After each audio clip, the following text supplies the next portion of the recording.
Police officer Derek Chauvin found guilty on all counts that he had faced in the murder of George Floyd.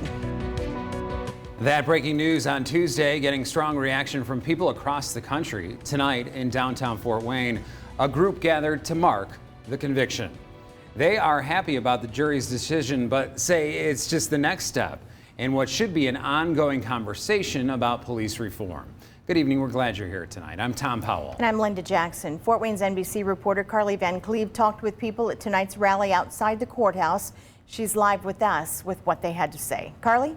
Tom, Linda, leaders from the faith community in the fort tell me they gathered to, as they put it, recognize the accountability demonstrated by the verdict. But they say they also gathered to make sure the fight for change doesn't end there, because there's much left to do. The verdict is in. Guilty, guilty, guilty. It was like everything that we did was for a reason. One step towards justice. But it was a monumental step. But these community leaders say there are still so many steps left to take. I didn't get overly excited because I still know there's so much change that needs to be ignited. This is what the Stand Together for Justice rally looked like on the courthouse lawn in downtown Fort Wayne Friday night. Members of First Presbyterian Church organized the event. The floodgates are now open. The floodgate says, let injustice out and justice in. They say they wanted to hold this event to mark the moment in history where they hope true change begins with the conviction of the former police officer.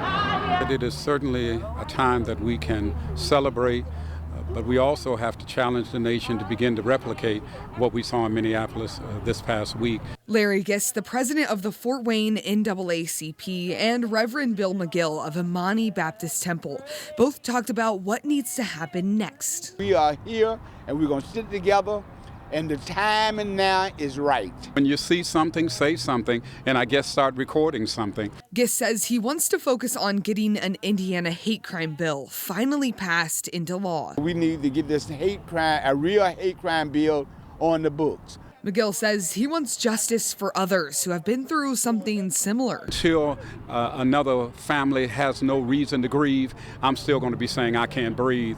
Delana Saunders and Alicia Rauch with Changemakers say the Chauvin verdict is only the beginning, and there's still a long way to go to reach justice for all. There's a lot of things that we need to work on to change so that we don't see this continue happening to our community. Amen. God bless you. Dozens of people showed up tonight, and the rally concluded with a singing of the song Lift Every Voice. By the way, the sentencing date for former Officer Chauvin was announced today. It's June 16th.